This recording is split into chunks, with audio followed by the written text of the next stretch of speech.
If you've agreed a price and it's a price you're happy with, if you feel you're right, you need to be resilient. Also, always need to be in a position where you want to sell, not that you need to sell. You have questions about selling a business. We have the people who've been there. This is Business Answers with Tommy Boyle. Welcome to Business Answers, the podcast where entrepreneurs who've sold their business tell you what it was really like. My guest today is Marc O'Dwyer. Over a 33-year career, Marc bought 14 businesses and sold 9. But the big one, the one we're here to talk about, was Big Red Cloud, the cloud accounting platform used by over 8,000 Irish SMEs. Marc built it, scaled it, and in April 2025, he sold it to Ishikawa, I think I've pronounced that, Technologies. He got every cent up front, there was no earn-out, walked out the door on day one, and he hasn't looked back. Though, as you'll hear, looking forward wasn't quite as simple as he expected. Marc, you're very welcome to Business Answers, and thank you for taking the time to speak with us today. Thanks, Tommy, for having me. Appreciate it. Welcome to the Business Answers podcast. The first question I'd like to ask you, Marc, is when did you make the decision to sell the Big Red Cloud?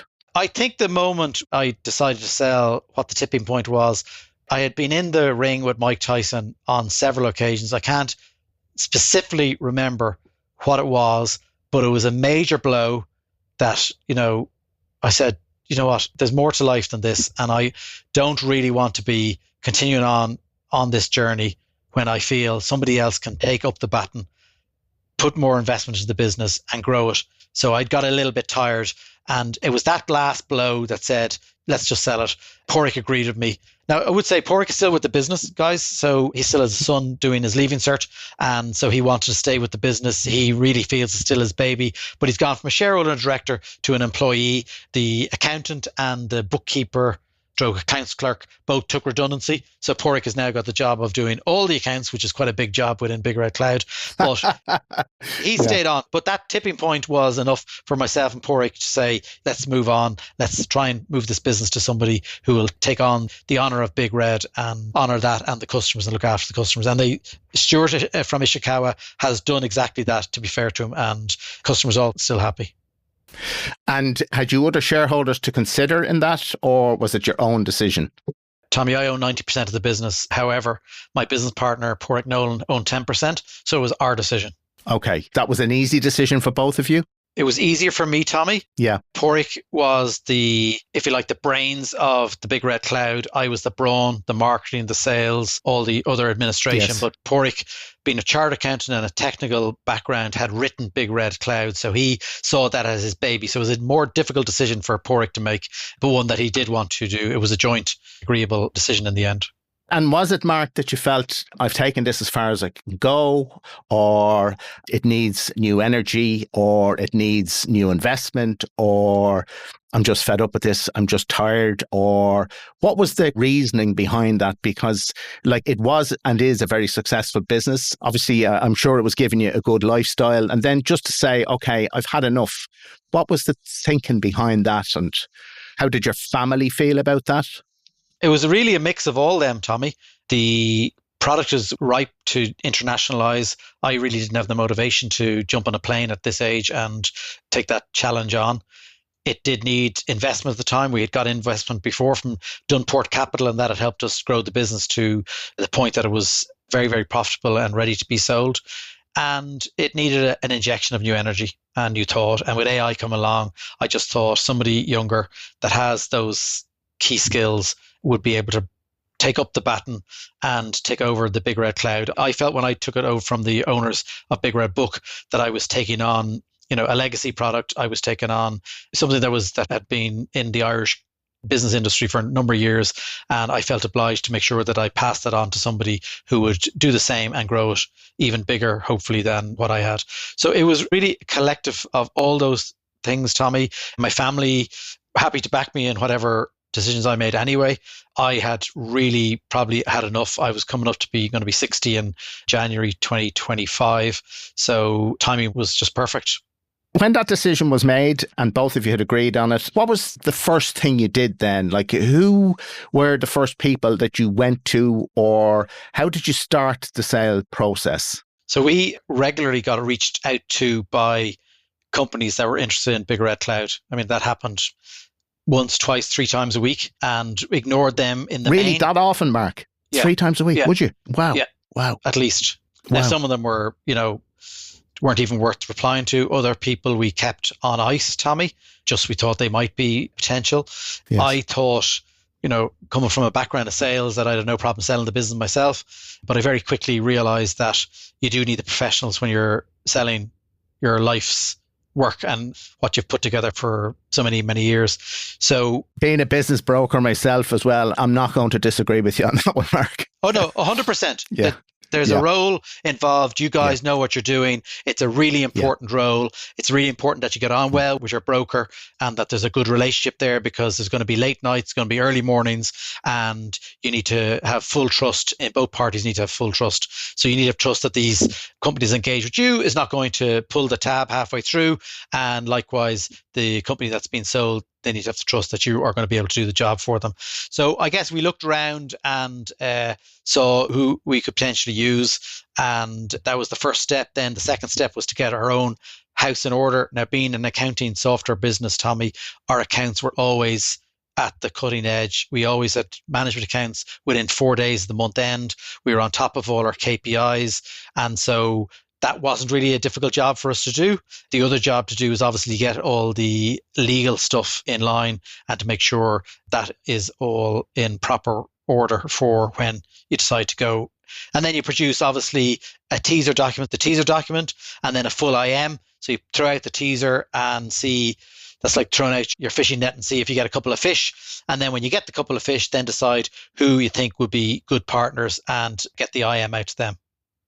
Very good. Just as a matter of interest, Mark, one of the things that's really important in all of this is to get good tax advice so that the structure of the sale and the proceeds of the sale are, efficiently managed from a tax perspective. Did you get that good tax advice? I mean, obviously your accountant's background, that's something that I suppose it was obvious to you, but how big of a consideration was it for you? So we were lucky enough, Tommy, that our advisor that we used on the deal, we actually had two advisors, but the main advisor was our own auditors, PKF Brenson Lawler. Yeah, I know them. They're good. We used the tax division within PKF Brenson Lawler. So we were lucky that the corporate finance team in Brenson Lawler were obviously working hand in hand with Michael O'Leary, the tax advisor, not Michael O'Leary of Ryanair.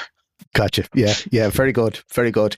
Okay. So you got your team, your teaser was created, the IM was created. Again, how was the value? I'm not interested in the value of it, by the way, but just how was the value decided upon? Was that you deciding this is my figure? Because obviously you've had so many approaches over the period of time, you would have kind of known where you were at and what you wanted. Or did the advisors come in and say, well, you might be thinking this, Mark, but this is what we think, whether that was higher or lower? But how was that value decided? So you are right. We had a fair idea of where the value would lie based on the interest that had been shown in the business. We're not the only accounting and software business out there, so there's market data that'll give you an idea what the multipliers should be. As you know yourself, Tommy, some acquirers have different rules. Some will go on a multiple of EBITDA, some will go on a multiple of recurring revenue, and some will go on a multiple of revenue itself, and some will go in a combination of all three. So we had a good idea of where we wanted. In conjunction with that, I had a great idea of what I wanted, and I wasn't prepared to sell below that figure. The auditors and the accountants thought, you're looking for a bit much there, they thought.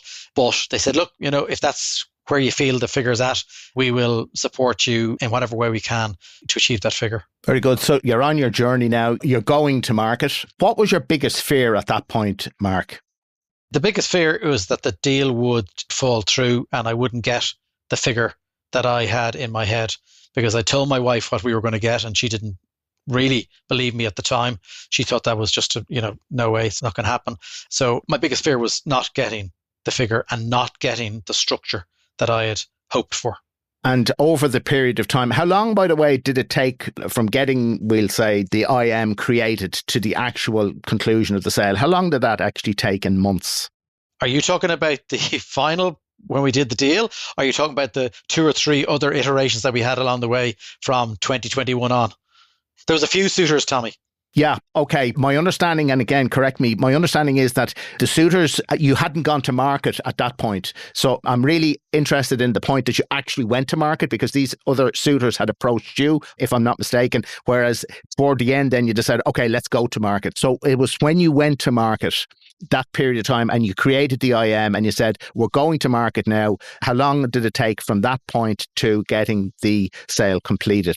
Does that make sense? Okay, so yeah, it makes total sense. And I'll give you the direct answer is that we signed the LOI, the letter of intent, on the 17th of December in 2024. Yes.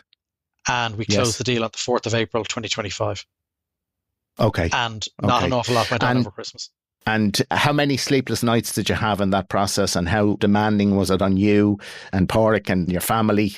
It's a very stressful time. Luckily, I was born with a weird personality that the more pressure I'm under, the sounder I sleep. So I didn't have any sleepless nights. My wife probably did have a couple of sleepless nights. And Pádraig, because he was the financial guy and basically helped with the full due diligence process, would have had the weight of the whole transaction on his shoulders. So it would have been a very stressful time for him. I dipped in on the sales and marketing and the bits and the negotiation. But in terms of pulling together the tax, the legal and the financials, Pádraig was foremost in all that process. When you make a decision to sell a business, I think to a certain extent, and this is only my own opinion, but I think to a certain extent, you kind of leave the business at some point in your head. You're no longer in it, for want of a better word. Just in relation to trying to run the business while the sales process was going, had you told staff, or was it all covert? And how difficult was it to seem your old self and seem interested? And what were the difficulties in managing the business and the staff, everybody's expectation, and obviously customers, if they happen to find that maybe this was happening? So how did you manage all of that? Yeah, look, that's a massive challenge. No, we didn't tell the staff, Tommy, in answer to the question. You still have to run the business as if you aren't going to complete the sale, because the business still needs to be profitable. It does take your mind off the day-to-day running, but you really have to be very disciplined and focused to make sure that you do keep looking at new opportunities for the business, that you keep driving it, and you don't drop the ball in terms of letting staff or customers know that there's even a hint of the business being sold. So it is a challenge, but it's very, very important that you do keep the business going and you keep your eye on the business, because we had two other offers before, Tommy, prior to this, and one of them fell short 2 weeks before the deal was to close, and one fell short 2.5 days before it was to close. But we kept the business going. And even the final sale, we had a huge opportunity in the UK, which we kept nurturing, to the point that when we did do the sale, the new owners were absolutely delighted with this opportunity in the UK. Did you feel, probably the wrong word is guilty, but not having told the staff and their colleagues and friends in inverted commas and associates, and obviously there's mutual respect there. So did you feel a sense of guilt about that, or did they afterwards feel a sense of betrayal, or how did that manifest itself? And when did you actually tell them? Only when you had to tell them, when it was signed, because of your previous experience of deals falling through and at the 11th hour? So how did you manage that? How would they say you managed it? Of course, I felt guilt not telling some of the key managers that have been in the business for quite a considerable amount of time. But it was key to make sure that productivity stayed up, because there's a chance that if you do let them know, that they might start dropping the ball. And it's very important that the business needed to keep running in the way it was running. And I guess the offset of the guilt was the fact that I negotiated that all staff were remaining with the business, or if they didn't want to remain with the business under the new owners' terms, they were giving very lucrative redundancy packages, which was all part of the deal. So that made me feel much better about not telling them until the announcement. And then when the announcement was made, I had a really great working relationship with every member of staff, and it was really pat Mark on the back, fair play. Because, Tommy, there were times when I had to borrow money, remortgage properties just to pay the staff to keep the business going. And that was the foremost thing in my mind, was to make sure my staff got paid and looked after. So I really kept it going for 33 years. And I think at the end of the day, they respected the decision and said, fair play, Mark got what he wanted. And you know what? He's left us in a really good shape. We've got a job, or we can take redundancy. That's great. That's to your credit. It's lovely to hear that, and it's nuanced and it's difficult, and there's arguments for telling the staff and there's arguments for not telling the staff, and it depends on the circumstances, but you seem to have handled that very well. Just as a matter of interest, was there ever a possibility of a management buyout, or was that ever considered? The funds wouldn't have been there for that, Tommy, and I don't think the appetite was there either.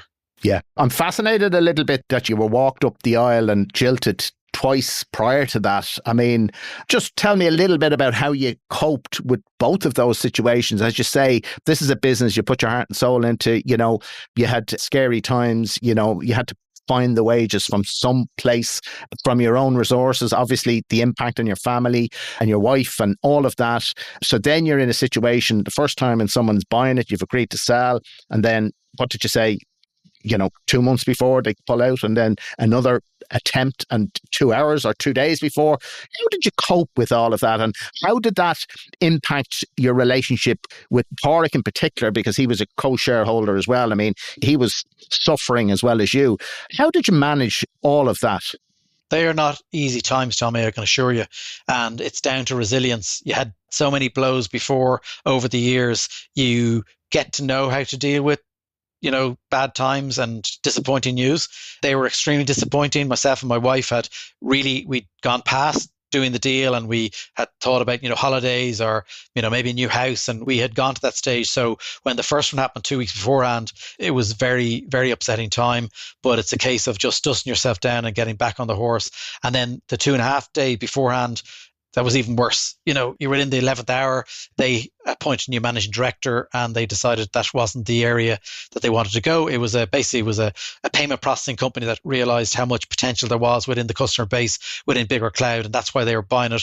But then the new managing director came in and said, look, this is not the direction we want to go, and that's why the rug was pulled under our feet.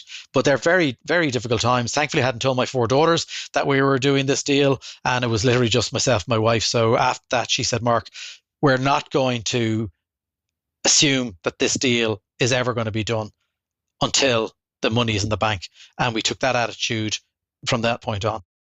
I've had deals that I've worked on cancel at the 11th hour within 24 hours, and I've seen the devastation for the vendors of what impact, because as you say, they've the money spent, they have their new life planned, and then it's just whipped from them. So I can imagine that being very difficult. So what were the things that you did or you insisted upon with the people who you mandated to kind of broker this deal for you, that as far as was possible, that wouldn't happen again? Did you demand proof of funds early? What were the sort of things that you tried to, I mean, at the end of the day, any deal can fall through for any reason, because there's never a deal until it's actually the money's in your bank. But what were the things that you said, to get assurance that these were genuine buyers, that they were not going to pull out of the deal? What were the sort of things that you demanded, or did you? What were your advisors advising you? The deals that fell through, we had already asked for proof of funds. So you can ask as much as you want about proof of funds, their commitment that they are willing to move forward with a deal. But you can never manage about a new managing director coming in, a change of staff, a change of direction, an event like COVID. These are things you can't manage. And I guess I've got a history in sport. And one of the things when you're doing something like an Ironman is you can only control the controllables. So like you can't control the weather, Tommy, when you show up in the day. And it's something that's very similar, the business weather, the business atmosphere at the time. So you can have all your ducks lined up, your T's crossed, your I's dotted, and something from left field can come in and scupper a deal. So we did put in all the requests for assurances to our advisors on every deal we went through. However, in 2 cases, it just for unforeseen circumstances, the deals fell apart. When you were going through the process of the deal that did happen, obviously due diligence is a big part of it. And I know you would have had a lot of your ducks in a row for that.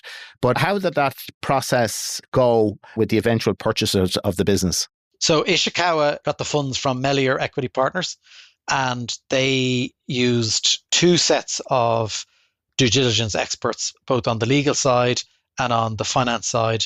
And it went very well, given the time period. It was done very, very quickly, but they dived very deeply into the figures, much more so than any other due diligence process that I had been on before, and asked different questions that we've been asked before. So every process brings in different personalities. Every personality brings in different queries and questions. Firm they used divided up some of the work between Dublin and their India office. So their India office working all sorts of hours and throwing back. You'd come in the morning at 8 o'clock in the morning. There'd be a whole list of questions and you thought you'd already answered them. Yes. So they just kept firing questions and questions and questions. And Pádraig was unbelievably good at getting back to them really, really quickly. And obviously you have the central data repository where you feed in the information and you can see what questions are answered, what not, or questions aren't answered. And you can see how it's going on the Gantt chart in terms of progress and project managing the whole process. It did look like it was going to go on longer, but luckily we answered the questions very efficiently, thanks to Porrick, I have to say, and got the deal over the line. Was there many or any deal breaker moments that you had to navigate in that? I mean, I know you have to give a lot of information, but it's not always deal breaking stuff. But was there any point where you said, hang on a sec, it is what it is. You keep asking me the same thing. It is what it is. We need to move on from this. Or was there anything particularly tortuous in that process that you kind of went, could have done without that? Yeah, I pulled the deal in February, Tommy. Did you? Yeah, Melior were... That was 8 weeks before you actually completed it. Yeah, they were questioning the deferred income and they were trying to discount the agreed price of the business that was in the letter of intent. And I wasn't happy with that. So the principal from Melior came in and met me to eyeball me to see if he felt I was serious. And at that meeting, he realised I was serious. And we came to an agreement on a new figure, not a discounted figure. And the process kept going. But you need to be strong. And I tell any of your listeners out there, Tommy, that if you've agreed a price and it's a price you're happy with, if you feel you're right, you need to be resilient and you need to just stick your feet in the mud. And if it's not right, it's not right. And you also always need to be in a position where you want to sell, not that you need to sell. Because in that case, if I needed to sell, I would have just said, okay, yeah, look, fine, let's just get this over the line. And I wasn't in that position, thankfully. Yeah, it's interesting to say that. And, you know, fair play to you for doing that and sticking to your guns in doing deals. Yeah, I mean, as brokers, we very often have to bring people back from the brink. And when people pull the deal, that's kind of a disaster because everything can be negotiated, as you just proved. It could be negotiated. But yeah, I'm sure you got good support and good advice from your advisors around that time. They mightn't have wanted you to pull the deal, but I'm sure they respected it at the same time and facilitated how you might get it back on track. No, they subsequently said that that was a very squeaky moment for them. Yes. They obviously, because I own 90% of the business, they were leaving the decisions up to me, but they were a bit nervous that I was actually serious. I was serious, Tommy, by the way. Yes. Yes. Luckily, you know, Melior were a great company to work with. And yes, once Johnny came out to see me and we sat down and we just agreed things, we knew the direction moving forward and it was a win for him. It was a win for me. We both at that stage just wanted to get the deal done. One of the things that I noted, and again, I don't know anything about the financials, nor do I want to know, Mark, there was no earnout in the deal, which again is not unusual, but it's very usual to have it. So was that an absolute red line for you that under no circumstances was there going to be an earnout? And did that have an impact on the actual price you did get? I imagine it was. And were you prepared to sacrifice that because you just wanted out? Yeah, so Stuart originally came to me with an offer of 70% upfront, 20% after 2 years, and 10% after year 3, funded by Dunport, a 6-week due diligence process because Dunport had lent us $2.5 million before. They knew the company was going to be really quick due diligence. And I said, no, I turned it down. I said, no, I'm not interested. I want the figure I want. I want paid up 100% upfront and I don't want to work in the business. And I stuck my heels in the ground until I got that. So I didn't cut back on the price I wanted in order to get the deal I wanted, in answer to your question. So yes. Yeah, no, I didn't discount to get the money up front. You are right, it's very unusual to get paid 100% up front and not to be asked to work in the business and have no earnout. But that's what I negotiated. I think that's a testament to the strength of the business, the underlying strength of the business, and also to your good negotiating skills and your resolve to stick to your guns. Because as you said, you didn't have to sell the business. You were choosing to sell the business. And so when you're in that position, it's much easier to, well, much stronger negotiating position because you can and did threaten to walk away and could do that at all times. And they knew you were serious. So that's really, really good. It's still not easy, Tommy, I can tell you, doing it. You know, you're playing this game of poker and you have a poker face on, and it's still not easy, but it's the right thing to do.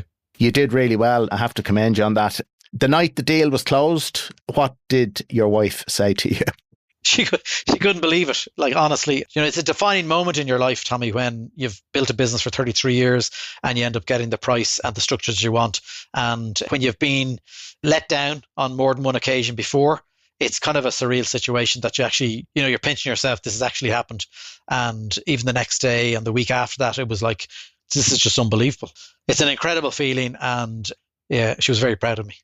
Yeah. Yeah, as you should be, and you should be of yourself. Fair play. You know, a business, and the business that you ran very successfully and sold very successfully, a lot of us can be defined by what we do and the businesses that we run. Were you afraid at any point that post deal that, you know, it was Marc O'Dwyer for the big red cloud, it was now just Marc O'Dwyer, and where did that leave you, or how did you navigate that, or did you consider it before it, or how have you managed to be within yourself since the sale?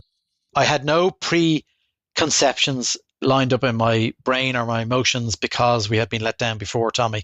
So really, when the 4th of April came and I woke up on the 5th of April and I was unemployed, it was a whole new world and I embraced it with open arms. It was a positive thing because it was me who was driving. It wasn't that, as I said, I had to sell. And so I planned 5 holidays. I've had plenty of time with my family. I had just been made a granddad in January. We did the deal in April. My second daughter got engaged in February.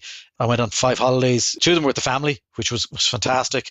And I just embraced the free time and was training for half Ironman. So that gave me time for doing that. Got back into the paddle, played golf. So I just did things that I hadn't had time for really to do during the day. Heretofore, I'd been doing them in the evenings or early mornings. So I was able to fill my days with holidays and sport.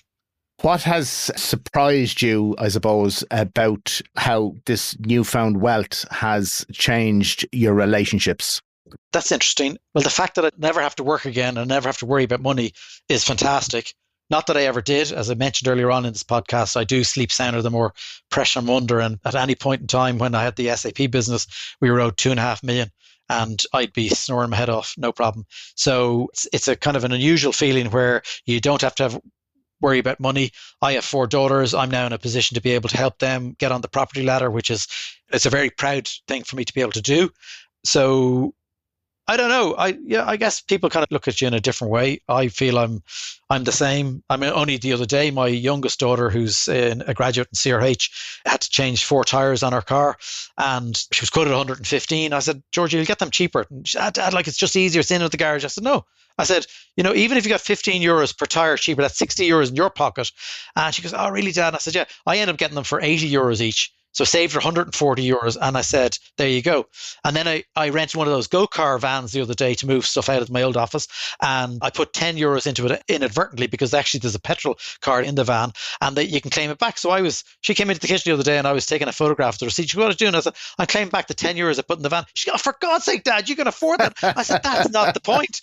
Money didn't come easy. I had to work really hard for it. And you need to learn the value of money. So I haven't changed. I haven't gone out on a lavish lifestyle or anything. I haven't bought new cars, nothing like that. Yeah. Did you treat yourself to anything though? Did you go on I know you went on holidays. Did you fly first class? Did you know? A new Garmin watch, Tommy. Very That's good. it. Excellent. I think it was about 1,100 euros. That was it. I treated the girls. Okay. I got the girls some nice jewelry. All 5 women in my life, 4 daughters and my wife. Yeah. We'd gone on a family holiday, but that was my girls giving myself and my wife a present for our 60th birthday. We went back to Mallorca where we used to own a place, and that was really nice. But I went to Japan. I went to France twice, and I went to Spain. So I've had some nice holidays. So I did that, but I didn't buy anything really physical apart from the watch. The previous one I had for 7 years, and this is basically, I use it every day for sport. Wow. Very good. If you could go back and talk to yourself the day before the sale, what would you say? That's a great question. Have a celebration prearranged. Okay. Because we didn't really, it was kind of went out with a damp squib. We had a bottle of champagne in their legal team's offices, and that was really it. Myself and Porter just went home, and that was kind of it. So I think maybe some kind of celebration with the staff and family members might have been a nice thing to do. Yeah, very good. But I guess I had scars from the time the deals didn't go ahead. So, yes, of course. That tempered your enthusiasm or your... Correct. Yes. Yeah, exactly.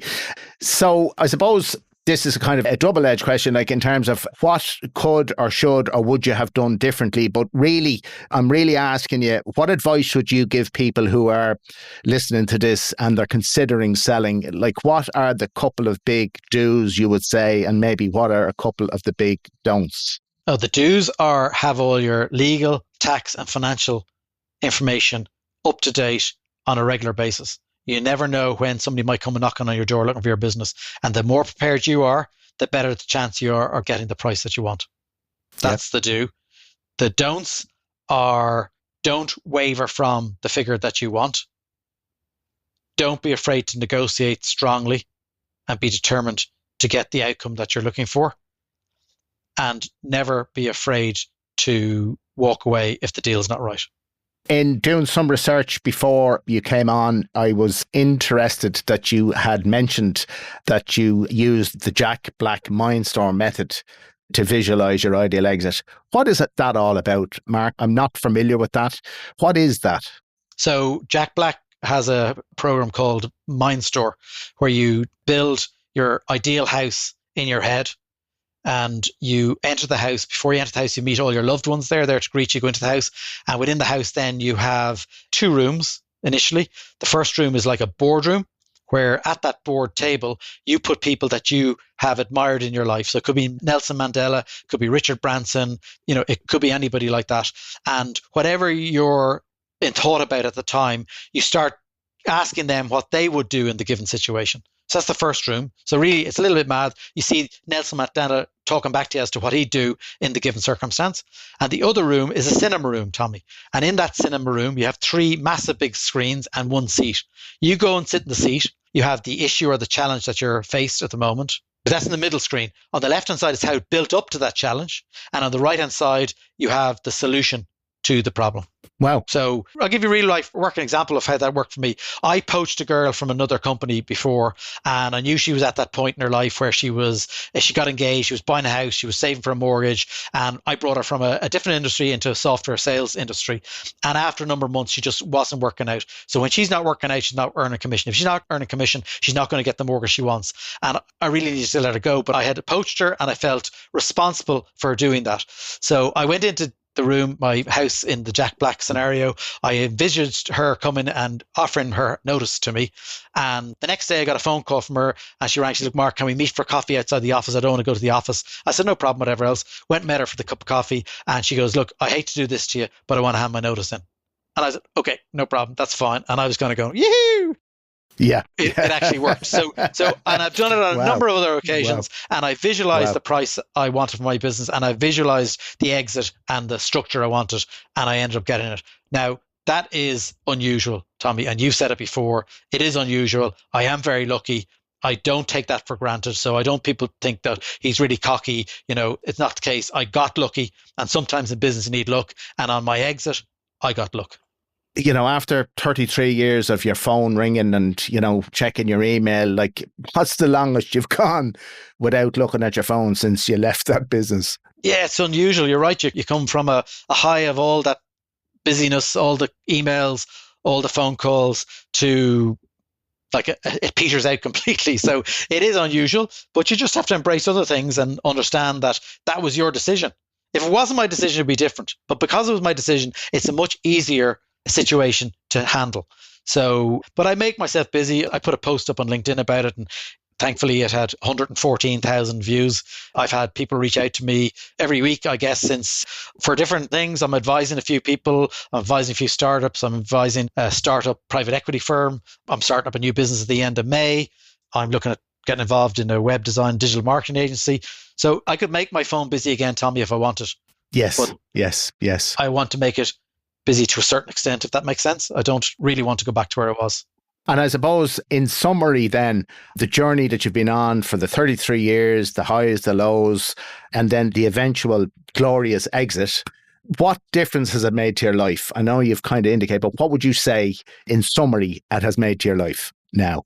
So I was very focused, Tommy, throughout my business career that I didn't want business to get in the way of my family. So I was always home for dinner every evening with my family. I always went to my girls' hockey matches. I always went to their dance classes or whatever shows they had on. I always made sure I brought them to school at least once a week and collect them from school. So I was always very involved, and I never wanted my business to take from that. And luckily, I was able to have a very good balanced lifestyle, plenty of business, plenty of support, and lots and lots of family, which is really important to me. So what that journey has ultimately led me to is that I have no regrets from the effort and the work I put into my family. and I've built and sold a very successful business. And I now am in a position where I'm able to help my family, which I didn't have when I was growing up. My parents weren't particularly wealthy, so everything I grew myself, but I'm now able to help my girls in a time when, as you know, Tommy, and everybody, all your listeners know, it's very difficult for young people to get onto the property ladder and settle down and stay in Dublin. And luckily, I have all 4 daughters based in Ireland, one in Blackrock, County Louth, and the other 3 here in Dublin. And that is luck, and it's also, I guess, a result that they want to be close to us because of the effort myself and my wife have put into them over the years, which is what I really had hoped for, a very close-knit family, and not let business muck that up on me. Excellent. Marc, it's been a real pleasure speaking with you. Once again, many, many thanks for taking the time to speak with us here today. You have a great story to tell. You've told it very well, and I hope that your story will positively influence others as they plan to exit their business as well. So thank you very much, Marc. Thanks, Tommy. Thanks very much for having me. Thank you for listening to our podcast today. If you would like to find out more about what we covered in this episode, you'll find notes, links, and more in the description area of this podcast. Do remember to press follow for our show so you get the next episode automatically. Also, please do share with a friend who you think would find it interesting. Tell them to search for Business Answers on their podcast app. Our podcast today was produced by dustpod.io and brought to you by businessanswers.ie. Until next time, thank you for listening.